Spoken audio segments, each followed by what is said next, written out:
চিরদিনই আধারে কেটে গেল এ জীবন, কেউ তো প্রদীপ হাতে কাছে আসে।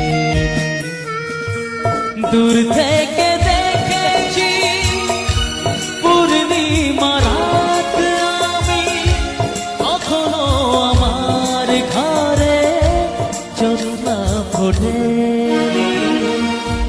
চিরদিনই আধারে কেটে গেল এ জীবন, কেউ তো প্রদীপ হাতে